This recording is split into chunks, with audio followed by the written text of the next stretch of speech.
You've been advised. Yeah, it's recording, Matt. Okay, good. Well, shall we kickstart?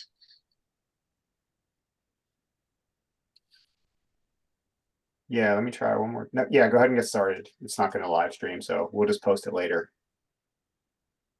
Okay. Well, we can share it on the social media, maybe on Twitter, that we want to be able to live stream. Jaime, if you want, you can text that on the research group so people join the Zoom meeting. Well, welcome everyone to the AFO Café informal science conversation about all things birds. The Association of Field Ornithologists. It's an ornithological association that supports the study and conservation of birds and their international habitats. We think ourselves as a bridge between professional and amateur ornithologists, and we have a strong focus on Latin America in supporting outreach, scientific meetings, and grant programs. Last year, we had a big conference at Brazil, which was a huge event. This year, the annual meeting will be on Pretoria, Illinois, with our folks of Canada and the Wilson Ornithological Society. The abstract submission is now open. To see some deadlines, the abstract submissions will be due at March 15. Also, the application for students and early professional struggle funding will be due at the same date. And the caregiver grants will be also due by 15 March. Field trips have been announced, and you can find travel and hotel info on the website. Make sure you follow us with the hashtag AFO SEO and WOS 2024 to stay updated with the event. And the registration for the event will be open by March. Also, our folks of the Wilson Ornithological Society are seeking for a new co-editor-in-chief. So if you want to applicate, see the link on screen. The deadline will be by March 1st. Also, the AFO cafes are sponsored by AVNet Research Supplies, which where you can purchase pesolas, calipers, and mist nets. Next AFO Café will be hosted by Shannon Scale, who will delight us with her talk about harriers. And if you want to nominate yourself or know someone else who can speak at a future AFO Café, you can email us at afo.communications@gmail.com.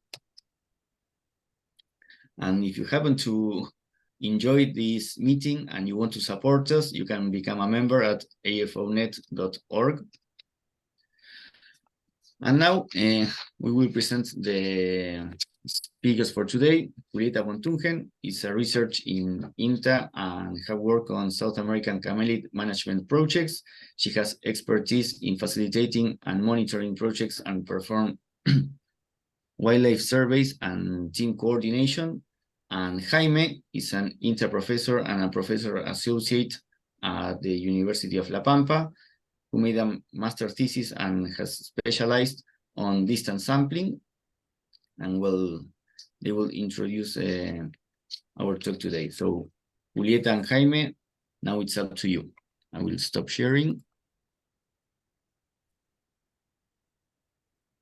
And Julieta, okay, it's your turn.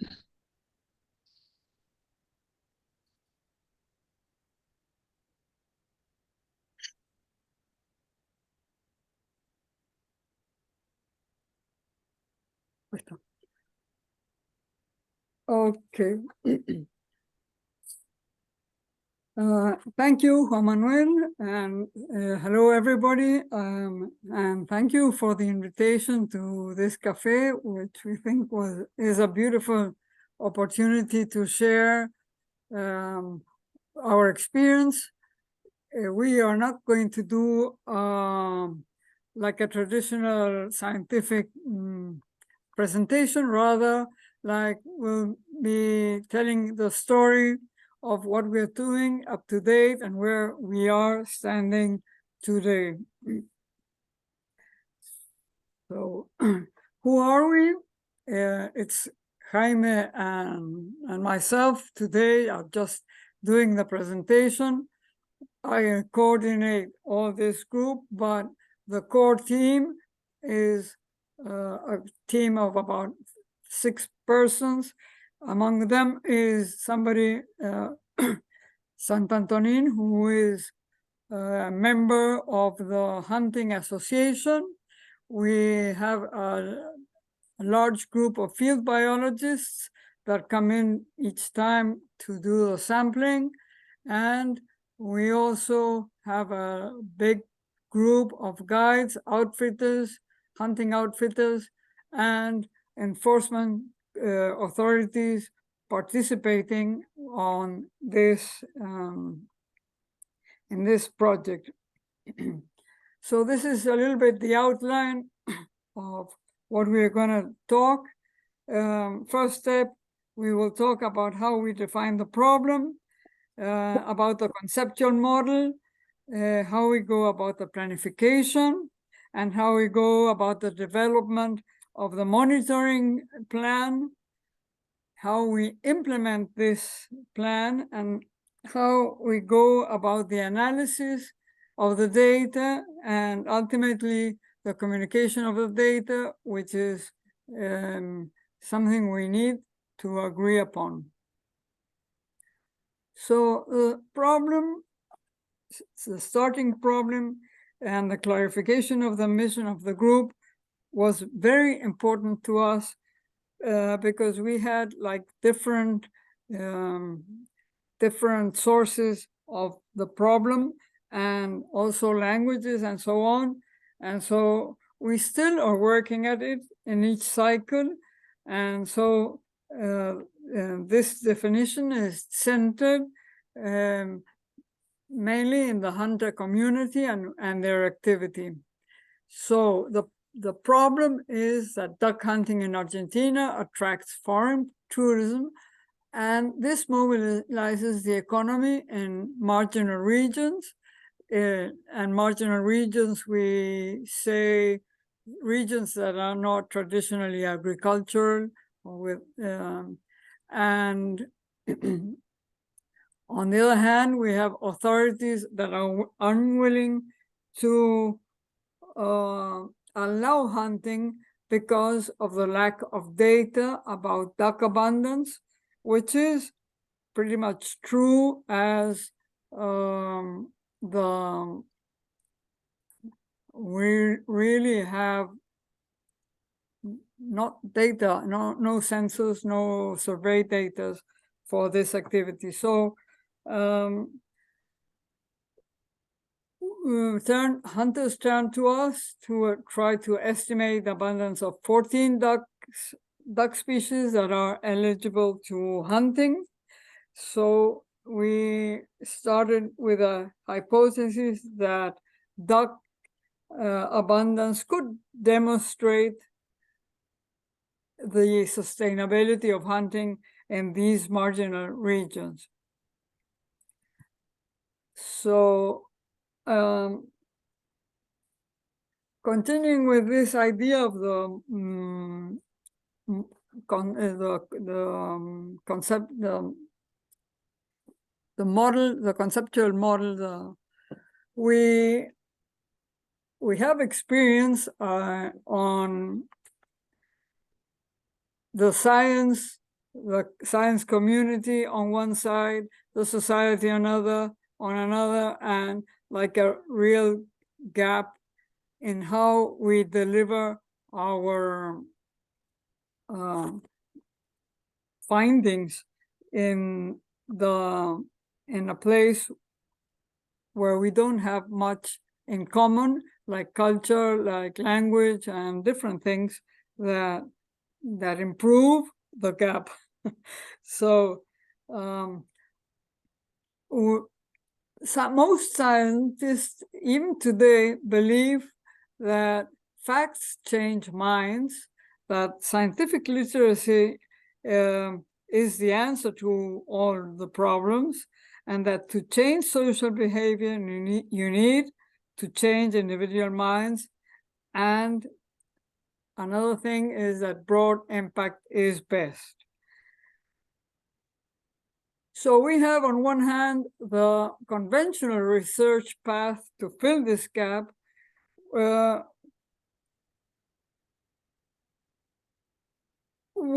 researchers do science and we translate the scientific information. So we have like a flow of information. The society, in this case, hunters, bring us a problem to science. Science does its work and research, and then this is translated in B to the community. Somehow a next step will disseminate the scientific recommendations to the policymaker. So this is not so, hasn't had very many results, and results are not usually what are expected by the same scientific community. So to fill this gap, we think that we need to share, to be part of the society and do science and go directly to working with the community, becoming part of the system. So as you see in the picture, there are some spaces that overlap. For example, in point D, science, there is a possibility of public engagement in science. Like an example would be this citizen science. There is another space in E where the boundaries between organizations can have some talk, some discussions, and the overlap between the local knowledge and values and behaviors and decision making is mainly the area of the environmental activism, mostly by urban activists, while local communities really have very little access to decision making. So on the other hand, we have a very small space. We find there is this space where we should work in participatory action research. So we make a big effort to keep in pace with this in this space. When there's always a temptation to go to the old system and just do the research and send it to the society. So how do we go about this space that we have just defined? For one thing, this is not something that works instantaneously. And this is just an alert, because we have developed the conceptual model. Does this just make us happy and we will do things right? Really, it doesn't work like that. And we need to go over this like in cycles several times. So we agree on a planification and we set objectives there and activities together. I will later on say who it is together, mostly the group we presented in the beginning. So the specific objectives are to estimate the abundance and distribution that allows comparison between years, so we can see there is some impact in the activities of hunters. To get all actors involved is another part of this project, that everybody should participate. And we would like to generate information accessible to all actors involved. This is an idea we have been working, and we need to keep on working how to get that done. And we need to go from the general to the particular by successive approximations. And this is just because we have so few data. We need to get some data and make them real and accessible as far as possible and robust, and so that everybody is happy with what we are doing.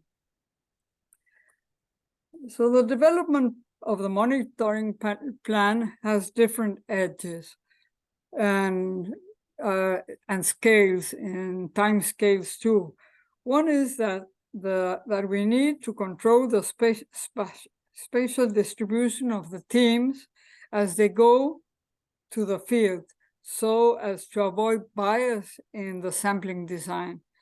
We also need to have a control on the data entry, as the quality of the data entered by the teams has to be really good, and so we have some system to update that every day as we go. And so this quality also has an impact on the comparisons we will do in the future with the data we go collecting. So we agree on a route sheet for each cycle. This includes the sampling design, the sampling the waterfowl, the characterization of the water bodies, and then next step, obtaining the data, the field data, analyzing the data and doing the estimation, and thinking how we will present the results. So as we design our sampling, we first download images, Landsat images, and then we do a non-supervised classification and obtain also some information about water bodies and about land use. And we get about 37,000 water bodies distributed in,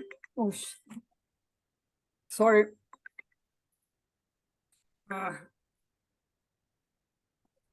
sorry about that.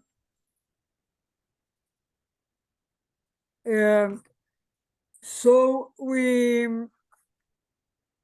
work, as you will see in the map, there are only some departments that have name. So those are departments that we are working, and these departments are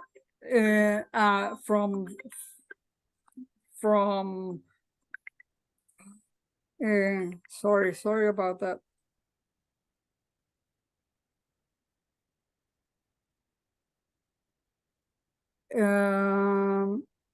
The departments that we sampled, and you have some departments in the on the coast of on the border of La Pampa. We have Provincia de Buenos Aires, and we have Entre Rios and the border of Corrientes too. So the data we sample, how do we do the sampling? We have some applications, and we work with the applications. We organize the sampling people into teams that are in each car, and so it has 4 seats. Each seat, and we need like 1 professional biologist, 1 outfitter or guide, and then either we can have students, and we always are very happy when the enforcement authorities come into the sampling with us. So we are doing a double sampling, as this was something that we detected in the beginning was very important for us. And Jaime will explain a little bit why this. We also do the characterization of the water bodies and the vegetation around it.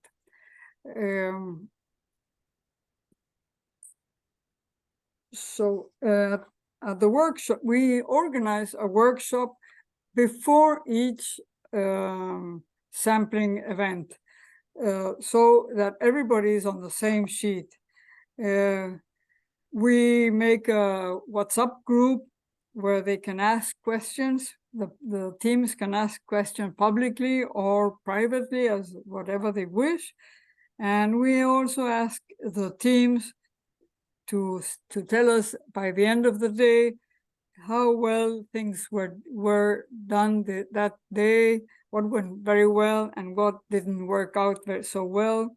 And obviously, the first year we had lots of questions, and everybody was a little bit nervous.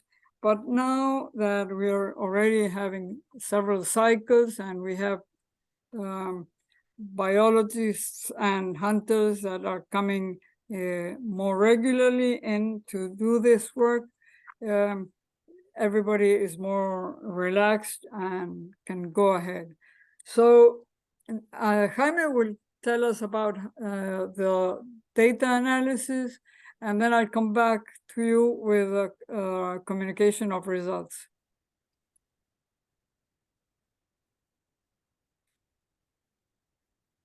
Gracias, Julieta. Buenas tardes a todos y a todas. Prefiero hablar en castellano porque me siento un poco más seguro.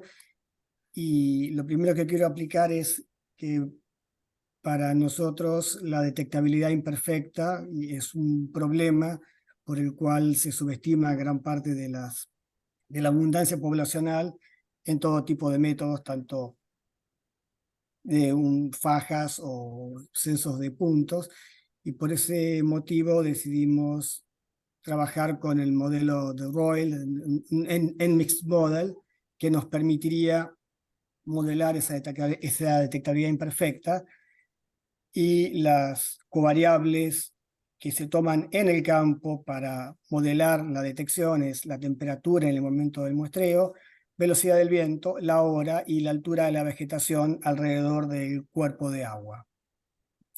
Asimismo, esta aproximación de Royle permite modelar la abundancia en función de covariables que tienen que ver con el ambiente, y esas covariables las tomamos de las imágenes Landsat, porque queremos lograr extrapolar a todo el resto de los departamentos, del departamento del cual hemos muestreado, y no solo al cuerpo de agua. Y los parámetros que se toman es la superficie del cuerpo de agua, el perímetro del cuerpo de agua, y la densidad de borde, que es la relación entre el perímetro y el área, el NDVI como un índice de productividad general del cuerpo de agua, de productividad primaria del cuerpo de agua, y los mismos parámetros, pero ocurriendo en un radio de 3.000 metros del punto de muestreo, para intentar tener información espacial de los posibles movimientos de los patos. La próxima, por favor.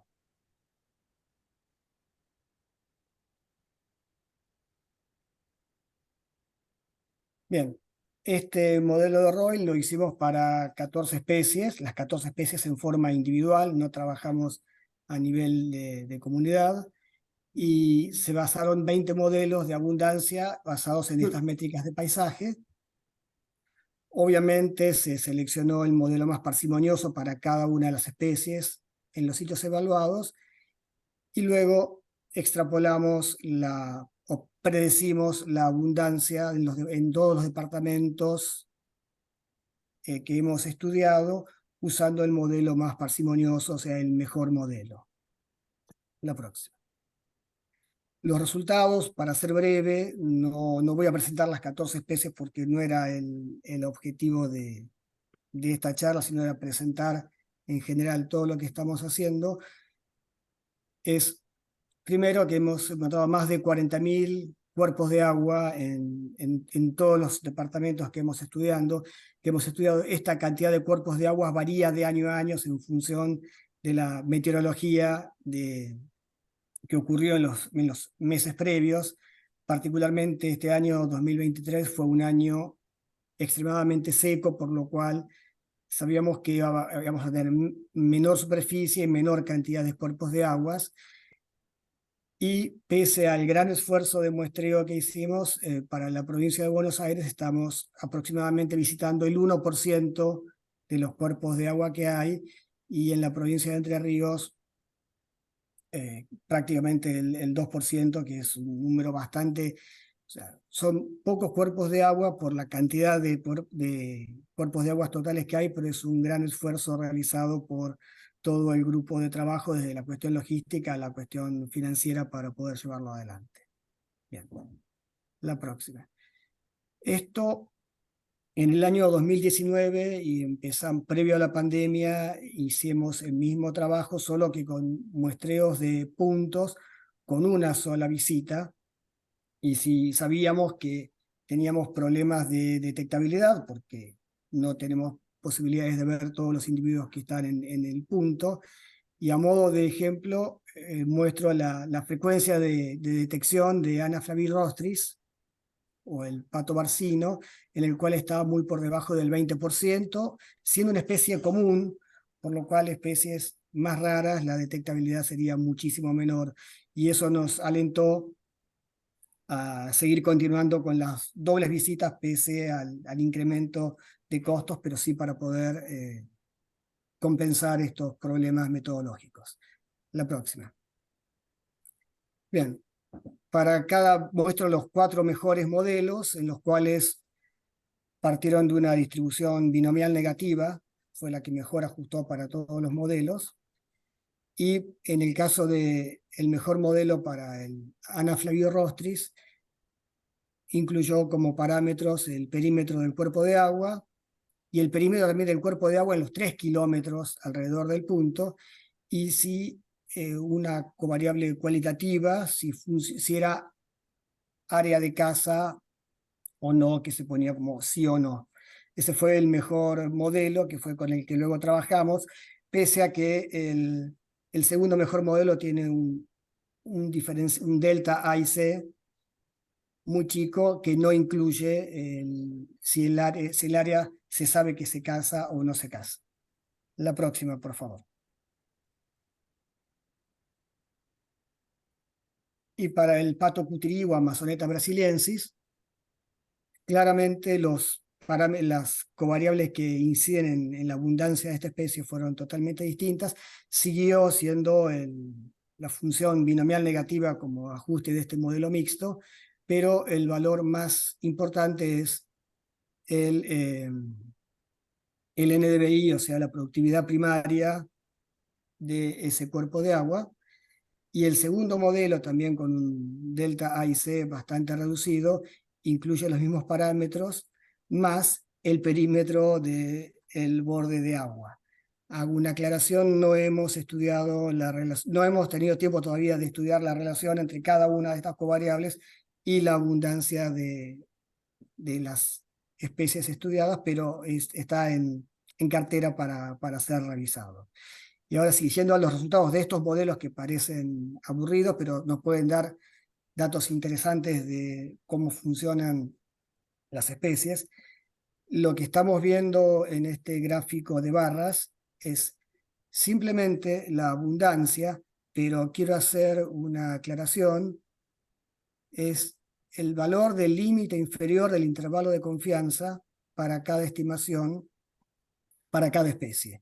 Esto es mucho, el valor que estamos presentando es mucho menor que el valor promedio, sino que, como queremos conservar las especies, estamos dando que al menos existen esta cantidad de individuos, y esto solo en los sitios muestreados.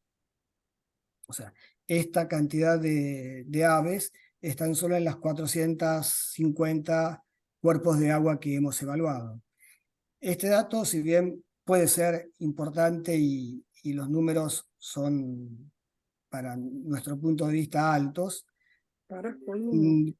cuando queremos comparar entre años, en realidad lo que requerimos es poder extrapolar estos modelos a todo el espacio. Y Julieta se fue, necesitaría la próxima diapositiva. Bien, en la cual el valor que estamos dando de casi 340.000 individuos están dados en los departamentos que están coloreados, y a mayor color, mayor es la abundancia.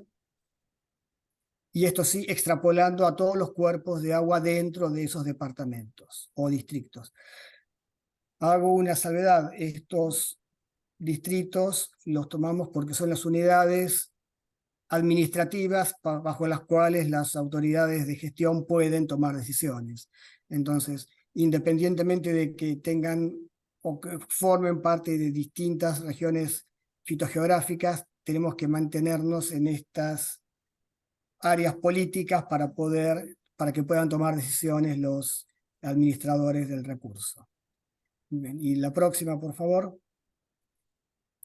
Y Amazoneta brasiliensis, el pato cutirí, estamos alrededor de 2 millones de individuos, al menos, y encontramos que, si recordamos el modelo explicativo de la abundancia de Amazoneta brasiliensis, tenía que ver con una fuerte asociación con el NDVI, y en nuestra región, la provincia de Entre Ríos y el norte de la Argentina tienen mayor productividad primaria que la provincia de Buenos Aires, y se refleja claramente en la abundancia de Amazoneta brasiliensis.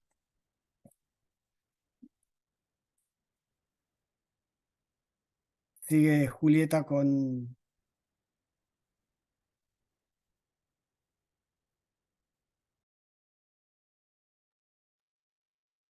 Estás muteada, Julieta. Okay, ahí está.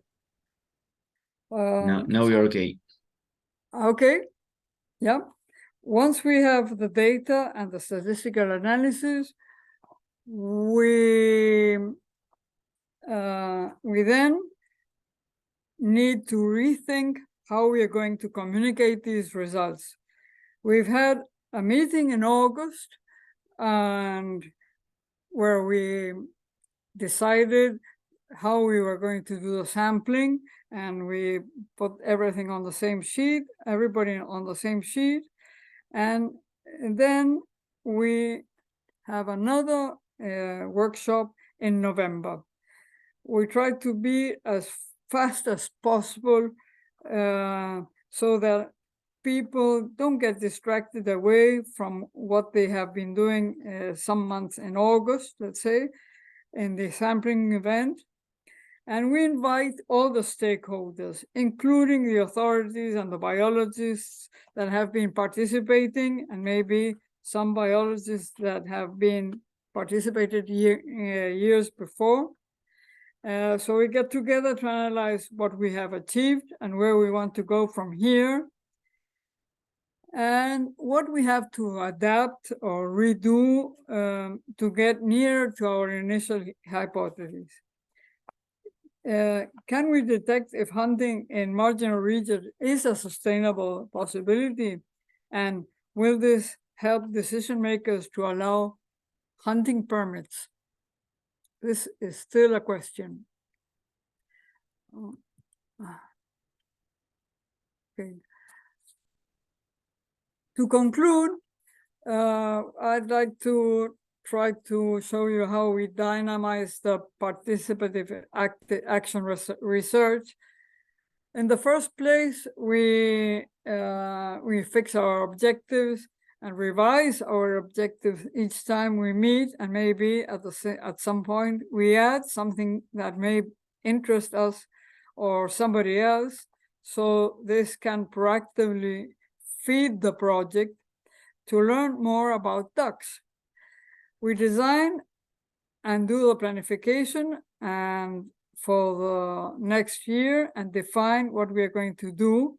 For example, in 2022, we thought that we needed to explore options to get more data about landscape metrics. So in 2023, we incorporated a very small pilot project using a drone, and we are working the data for this. We don't have the results yet. And then we implement the actions we have planned and establish these monitoring instances, trying to register all the process, not only the ducks, if not all the process of people involved. And we also need to know how we are evolving in this project, and this allows us to do some evaluation so that we can adapt to new research questions or maybe situations that may arise, like COVID or the avian flu outbreak that we had at one moment, which did not impact on the project, but it was something we had to analyze how we would go about it.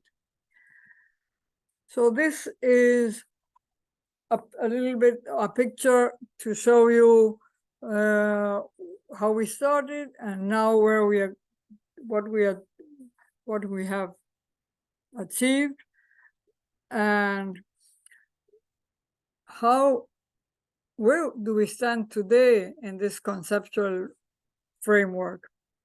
For one thing, we see opportunities to establish agreements with institutions and enforcement authorities. This framework incorporates knowledge from all actors and recognizes responsibilities. This is really nice to see in the teams that are sampling together, where cultures are different, language are different, and objectives are different. The idea of conservation is different. So in this instance, it is a very enriching experience for everybody. Shared training improves understanding of the system. For example, the hunters that are on the field all day, they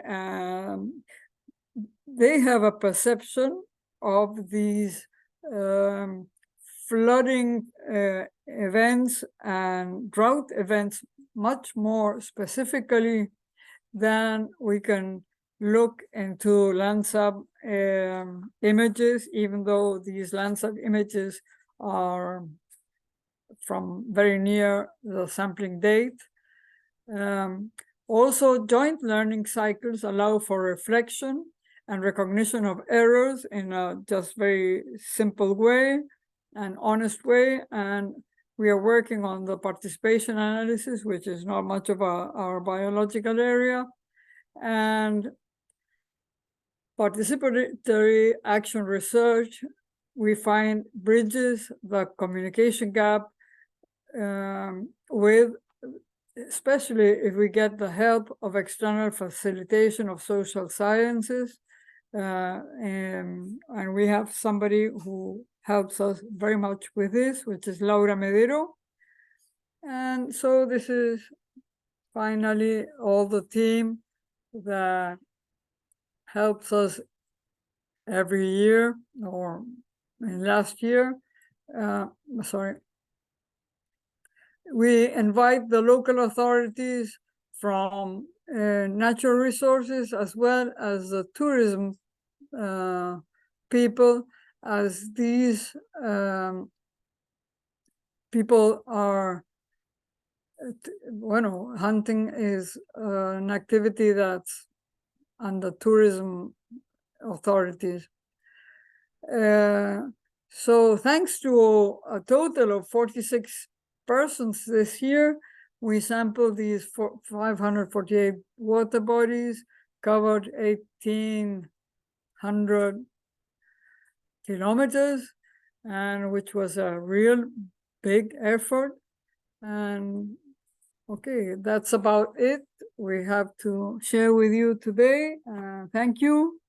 And I guess Juan Manuel will say that we are open to questions. I don't know. Yes, we are. Okay. So, well, Julieta and Jaime, thank you very much for your talk.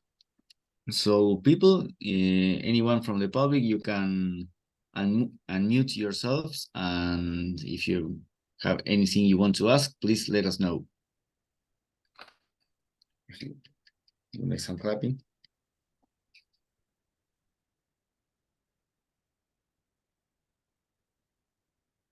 You can stop sharing your screen, so that's okay. Yeah.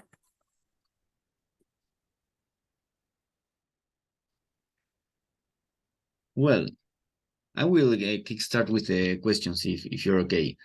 I was wondering, all the rainy spring and summer we had, if you had any new from the outfitters, from the people on the field, how it may impact on the water bodies we have worked. Do we have any news from there?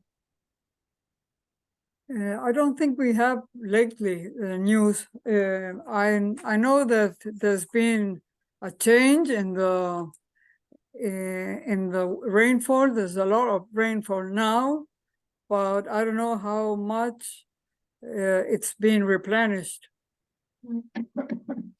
Because I was thinking on remember as well, I to everyone, I participated on this this activity, and we had like some GPS points for some places we had to cover, and I was thinking, how are we planning to, adapt the sampling, considering that many places that were sampled last years today may be covered by water. The other way around that happened with the drafts we had, where some sampling points were almost dry sand. Jaime is there. Sí, Okay, ¿quieres contestar vos, Jaime? sí, We esa may es, translate the answer.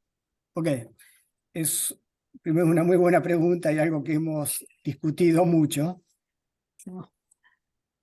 pero la idea que tenemos es que al trabajar con las métricas de paisaje para cada año, podemos extrapolar al total de los cuerpos de agua de ese año.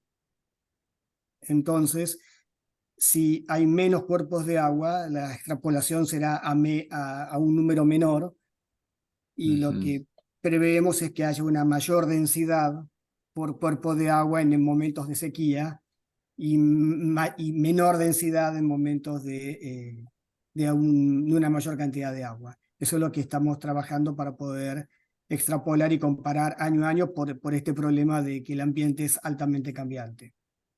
Okay, so we expect to have to sample lower densities, but we have to see if those densities go as low as we expect, or there's like a lower number. I'm thinking thinking if the harvest is the one that was like published or maybe expected.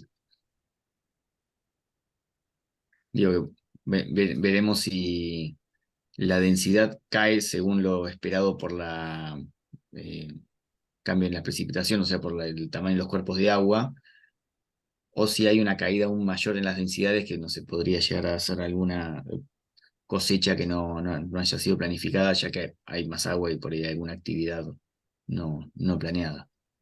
Sí.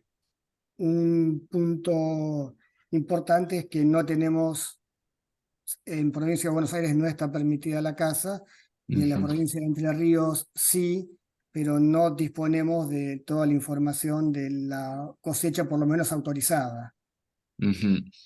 Okay. Well, is any other one with another question? ¿Alguien con alguna pregunta más para hacer?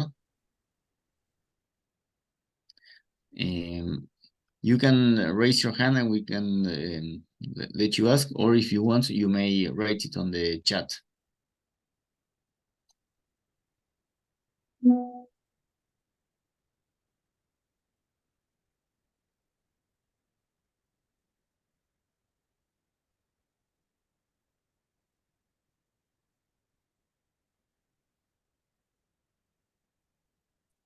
So no questions on the chat right now.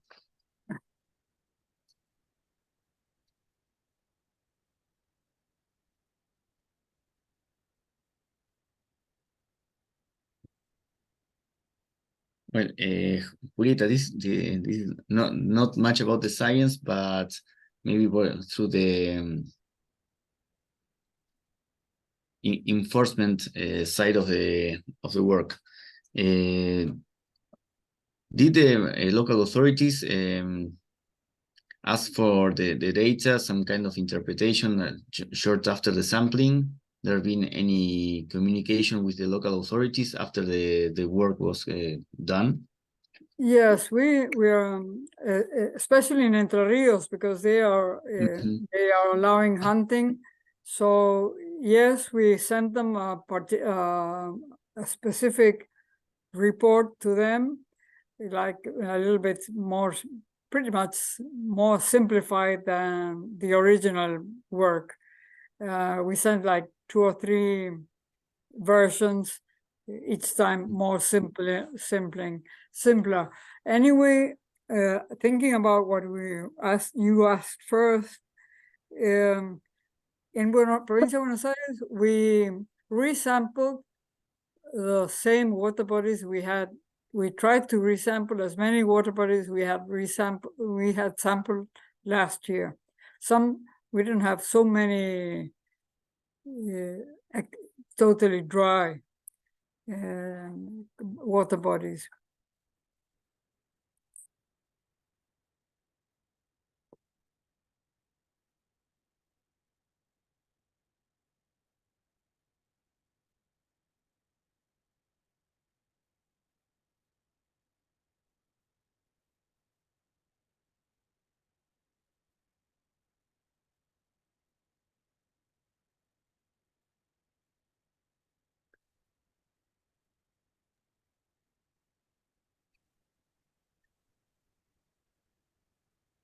Your image got frozen like for the last part of the sentence, I think, Julieta.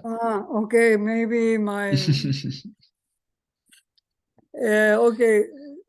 Now, what I was wondering, is there any kind of change of management after the data was received by the Entre Rios province government? So is there any... This year is a very special year because the change of authorities, there's a change of authorities, so the idea is a little bit yes, not only in Entre Rios, but on the whole country. the whole country, but in Provincia, except in Provincia de Buenos Aires. Provincia de Buenos Aires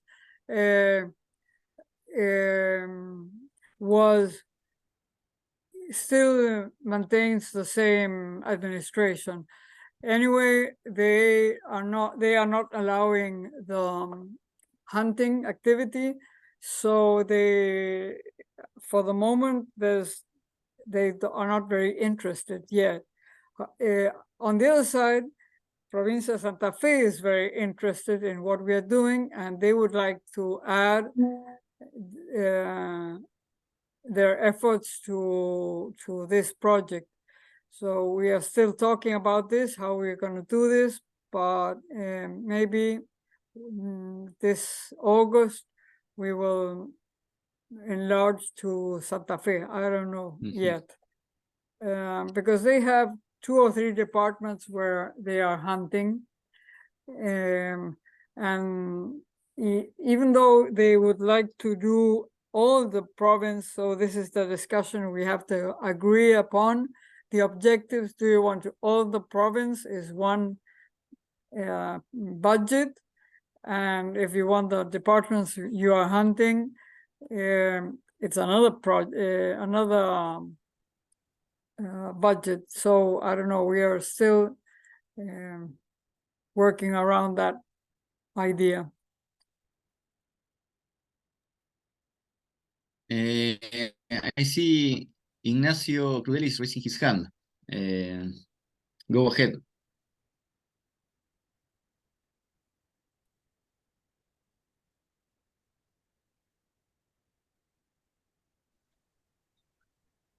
Hello, everyone. I'm Ignacio's friend. He invited me to this conversation, so I was listening to your lecture, and I was wondering if, based on the last year results of the samples, how many, if you are able to define how many ducks can you how many ducks can every person hunt for the next year? I mean, if you determine, if you were able to define how many ducks can a person hunt in the next year? We are not defining the hunting bags yet. We hope that once we have data, let's say at least 1 year more, we may start thinking about this this question about the bags, the hunting bags. Anyway, we should use more information about what the hunters are doing and how many they are hunting. That would be very useful to know, or either they should inform us. We are already talking with them, if maybe they can help us with that. The local authorities, they should collect those data, but for some reason there's very few of these data available. So this is something that, yes, you are right, this is the ultimate purpose of this project. Okay. We have a question in the chat from Elizabeth Womack. She asks, what format do you get the data from your survey groups through? By paper sheets, app surveys, online form, or a mix of formats? And since hunters are a powerful resource for field data and observation, do you have a format for collecting that observation data? Not yet. Okay, Jaime, you want to answer the first part? Te Sí, colgaste. el principal problema que se tiene en todos los monitoreos es el procesamiento de los datos y tener una respuesta en un tiempo razonable. Para solucionar esto utilizamos una aplicación de teléfono celular que se llama EpiCollect, que aparte de identificar geográficamente cada uno de los puntos, se arma una planilla y se registran la abundancia de especies y las covariables que tenemos interés de registrar. Cada grupo, cuando vuelva a la noche, tiene mejor señal de celular o Wi-Fi y envían los datos a la nube, y somos varios los que a las 12 de la noche revisamos rápidamente todos los datos que enviaron, y ante datos que llamen la atención por ser muy numerosos o cosas no esperadas, se contacta con el grupo para solucionar el problema de ese dato, o sea, para confirmar o reparar el dato mal ingresado. Y eso nos permite, una vez terminada la campaña, en poco tiempo tener la base de datos depurada para poder empezar a hacer lo más interesante, que serían los análisis de los datos. Respecto al tipo, okay, in terms of what format we use, the data can be downloaded in CSV, and so I think TXT, no, Jaime? Sí, CSV, surely. And then what we do have a real problem in very short time is the amount of data we are getting, where we are going to store them, in what web, on how we are going to create those data. This is something that's a problem for us at the moment. The most recent problem, and which will be in 2024, a real big problem. So we have to work fast on thinking how we're going to go about that. And according to the second question, is there any plan to incorporate the data strictly from the hunters, besides all the thing that Jaime talked about of this app that we use on the field side, but taking data from the hunters during the hunting season? Yes, we are thinking of using the same API collect because they already know it, and we are thinking what kind of let's say how we're going to do the data sheet, how to diagram the sheet, what kind of data we want. We need to discuss this, what type of data we want, so that we don't collect so many data that are useless at the end.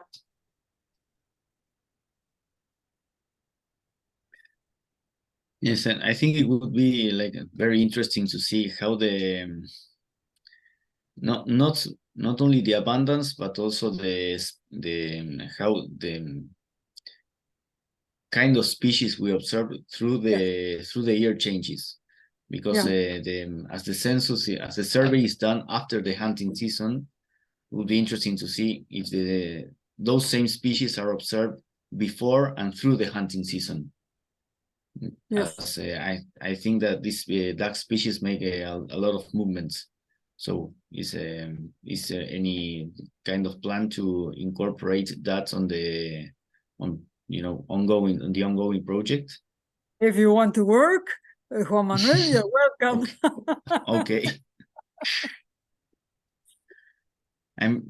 It's what should be planned is how to make like a simple app for the outfitters through the hunting season. I don't think they might be able to take all the data that we want, but there could be some kind of short survey to take some annotations of which species is more abundant through the season. Yeah, we were thinking of maybe like the list we have for the survey, put the name of the species and the number they have either hunted in the week or something like that, like a roundup for a week or something like that. Not a daily hunt, because that would be probably too much work for them in a season where they are really working hard.